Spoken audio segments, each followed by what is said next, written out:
The dream had ended, but the fear remained. The king turned to his advisors, but none could chart the map of that nightmare. So a proclamation was sent forth, spreading his unrest to every corner of the kingdom. The message crossed mountains and valleys until it reached a young woodcutter. She lived in silence, far from the seat of power. The announcement promised gold in exchange for answers. She longed to understand, and in that longing, she was heard. An owl appeared and offered a pact. It would reveal the meaning of the dream if she returned to share what she gained. The owl revealed the dream spoke of betrayal. The foxes represented cunning and disloyalty. She carried the message to the king. Hearing it, he recognized his fears and rewarded her with gold coins. Doubt grew heavy.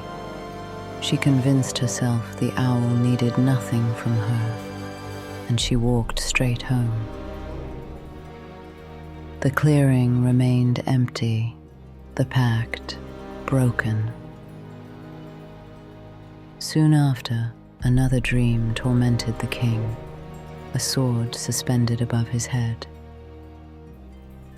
He sent guards to the woodcutter's home with a solemn message. Those who ignored the king's summons would face death. Now surrounded by comfort, she trembled. She returned to the clearing. The owl awaited her and demanded the pact be renewed. She swore she would keep her word. The owl revealed. The dream foretold violence. The kingdom stood at the edge of bloodshed. She carried the warning back to the king. Relieved, he rewarded her with 3 sacks of gold. But on the path back to the clearing, something in her had changed.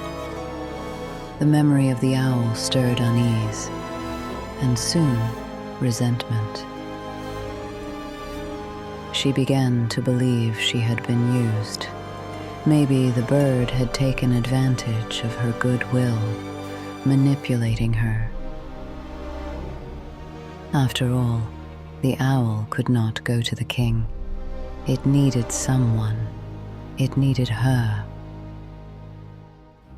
Now, with more gold in her arms, she felt foolish for having been led.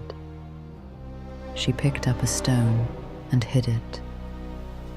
As she neared the clearing and saw the owl perched, she didn't hesitate. She threw it, but the bird was quick. It soared just in time, leaving only the sound of wings slicing the air. Time passed. A third dream visited the king. Sheep running peacefully through the throne room. Again she was summoned. Afraid of punishment, she asked for one more day and returned to the clearing.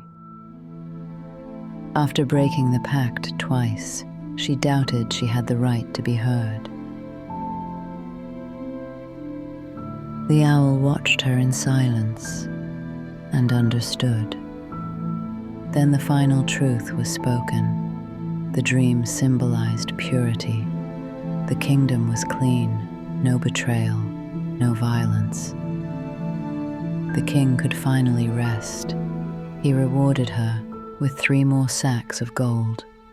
But this time, the woodcutter did not flee from her promise. She returned to the clearing and gave back everything, the gold and the remorse. Gratitude, but I do not need this. A single coin would be too heavy for my flight. In truth, I never expected anything else from you. You were a reflection of the world.